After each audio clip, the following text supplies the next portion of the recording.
Hey miners, welcome back to the channel. SRB Miner just released an update. तो अब आप SRB Miner को use करके Dynex Coin भी माइन कर सकते हैं और हैश रेट एंड एफिशिएंसी में मैसिव इम्प्रूवमेंट्स हैं।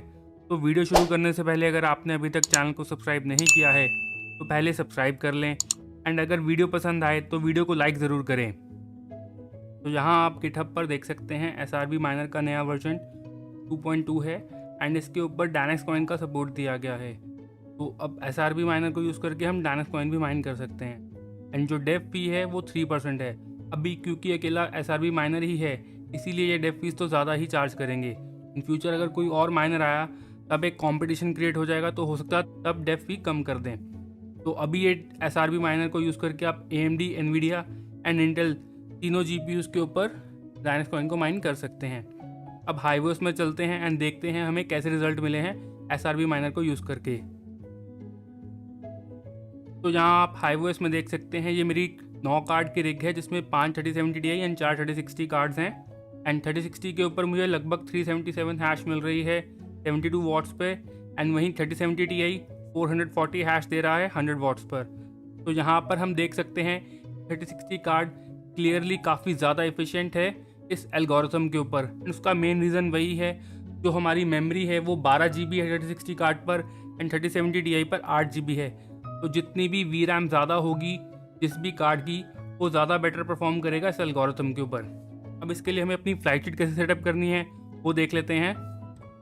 तो ये मेरी फ्लाइट शीट है SRB Miner के लिए एंड इसको सेटअप कैसे करना है वो देख लेते हैं। तो सबसे पहले हम कॉइन सेलेक्ट करके अपना वॉलेट सेलेक्ट कर लेंगे एंड फिर सेटअप माइनर कॉन्फ़िग में जाना है। अभी क्योंकि SRB Miner का ये अपडेट अवेलेबल नहीं हुआ है iOS में तो हम इसके लिए इंस्टॉलेशन URL यूज़ करेंगे जिसके साथ हम SRB Miner को यूज़ कर सकते हैं Dynex Coin के लिए। अब आपको जस्ट यहाँ इंस्टॉलेशन URL में ये कमांड पेस्ट करनी है, ये आपको नीचे डिस्क्रिप्शन बॉक्स में मिल जाएगी, आप वहाँ से कॉपी कर सकते हैं। एंड उसके बाद आपको जस्ट अपना पूल URL डाल देना है एंड वर्कर नेम पासवर्ड में डाल देना है, बट ये यहाँ से एक्सेस करेगा नहीं, मैंने फिर भी डाल दिया है। एंड मेन है यहाँ एक्स्ट्रा कॉन्फ़िग आर्गूमेंट्स जो आपको लिखने हैं।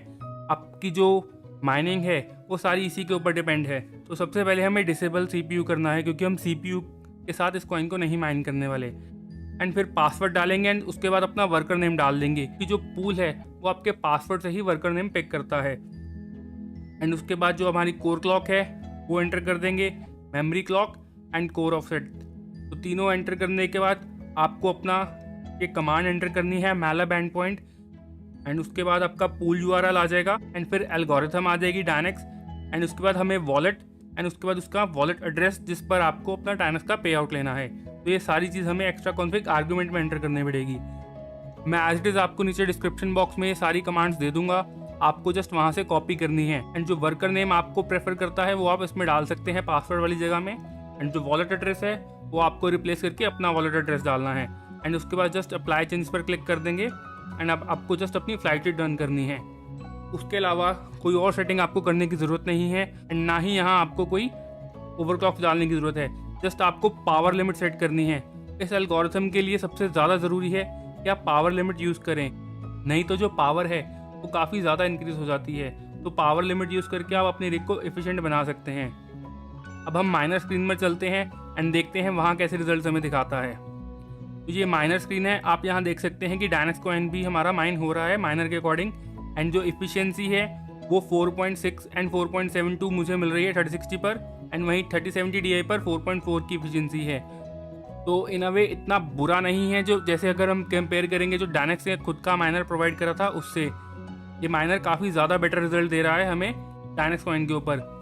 अभी भी एक जो मेन इशू है Dynex एल्गोरिथम के साथ वो मैं आपको बता देता हूँ। जो हमारा लोड एवरेज है जैसे कि आप यहाँ देख सकते हैं इसमें भी लगभग 8.17 है एंड जो CPU टेम्प है वो भी यहाँ राइज कर जाता है। अब क्योंकि ये मेरा AMD का प्रोसेसर है तो इसका CPU टेम्प काफ़ी कंट्रोलेबल है, तो इसके ऊपर मैं सारे कार्ड माइन कर रहा हूँ। अगर आपके पास कोई दूसरा CPU हो जैसे इंटेल का पैंटिनम सीरीज़ या कोई हाई एंड CPU नहीं है तो आपको ये इशू आ सकता है कि आपका जो CPU टेम्प है वो 72 डिग्री प्लस चला जाए। उस केस में आपका CPU जो है वो डैमेज हो सकता है।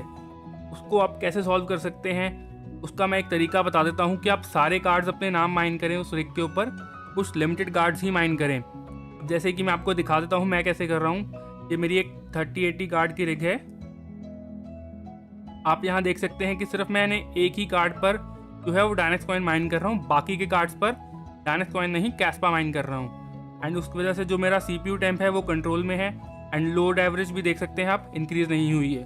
अब इस चीज़ को सेटअप करना बहुत सिंपल है, कुछ ज़्यादा नहीं करना, आपको जस्ट स्लाइड शीट में जाना है अपनी एंड एक एक्स्ट्रा चीज़ आपको लिखनी पड़ेगी, मैं आपको बता देता हूँ। यहाँ सिर्फ आपको GPU ID लिखनी है एंड जो GPU आपको यूज़ करना है डायनेक्स कॉइन को माइन करने के लिए उसका नंबर डाल देंगे। तो अब ये सिर्फ उसी GPU पर माइन करेगा, बाकी के GPU डिसेबल हो जाएंगे। एंड उसके बाद आपको जस्ट अपना दूसरा कॉइन सेलेक्ट कर लेना है जो भी आपको माइन करना हो, जैसे कैस्पा, नेक्सा या कोई भी आपको और दूसरा कॉइन माइन करना है वो आप माइन कर सकते हैं। तो कुछ इस तरीके से जो लोड एवरेज की प्रॉब्लम है फिलहाल तो आप इस तरीके से मैनेज कर सकते हैं। एंड ये भी मैं आपको माइनर स्क्रीन पर दिखा देता हूँ कि ये कॉइन माइन हो रहा है काफ़ी देर से। एंड ये मेरा कैस्पा का माइनर है, आप देख सकते हैं कि मेरी रिग माइन कर रही है कैस्पा डायनेक्स कॉइन के साथ साथ। तो इस तरीके से आप मैनेज कर सकते हैं अपने लोड एवरेज को। आई होप कि SRB माइनर इस चीज़ का भी कोई सोल्यूशन हमें फ्यूचर में प्रोवाइड करे। तो अननेसेसरी आप एक CPU एक्स्ट्रा खरीदें, उसका कोई बेनिफिट नहीं है, क्योंकि ये कॉइन ज़्यादा देर तक के लिए प्रॉफिटेबल रहने भी नहीं वाला। हो सकता है 7-8 दिन प्रॉफिटेबल रहे, उसके बाद और माइनर्स भी SRB माइनर को यूज़ करेंगे तो जो हैश रेट है वो अल्टीमेटली बढ़ने ही वाली है। अब अपनी प्रॉफिटेबिलिटी चेक कर लेते हैं एंड देख लेते हैं ये कॉइन कितना प्रॉफिटेबल है। तो ये मैंने अपने रिग के नंबर एंटर करे हैं, लगभग 3659 हैश मिल रही है मुझे 780 वॉट्स पर। तो आप देख सकते हैं ये इस वक्त काफ़ी प्रॉफिटेबल है, बट ये ज़्यादा देर के लिए नहीं रहेगा क्योंकि नेटवर्क पर हैश बढ़ ही जाएगी, क्योंकि सब SRB माइनर ही यूज़ करेंगे इस कॉइन को माइन करने के लिए।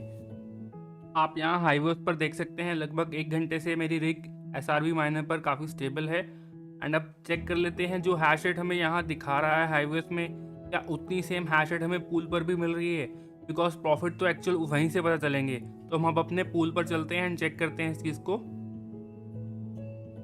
एक बारी मैं इसको रिफ्रेश कर लेता हूँ ताकि हमें रिसेंट अपडेट मिल जाए। आप यहाँ देख सकते हैं जो 1 घंटे की एवरेज है वो अभी 2.2 किलो हैश के आ रही है, बट जो मेरी हाईवेज में है वो अराउंड 4 किलो हैश है।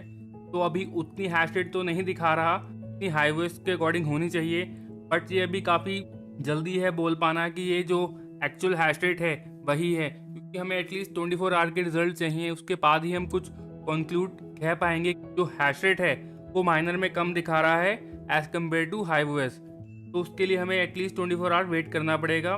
लेट्स होप कि ये हैश रेट बढ़ जाए, जितनी हमें हाईवेज में दिखा रहा है उतनी ही हमें पूल पर भी देखने को मिले, बिकॉज उसके बेस पर ही जो हमारे एक्चुअल प्रॉफिट है वो निकल पाएंगे, नहीं तो उतना प्रॉफिट नहीं निकल पाएगा जितना हमने कैलकुलेट करके hashrate.no पर देखा था।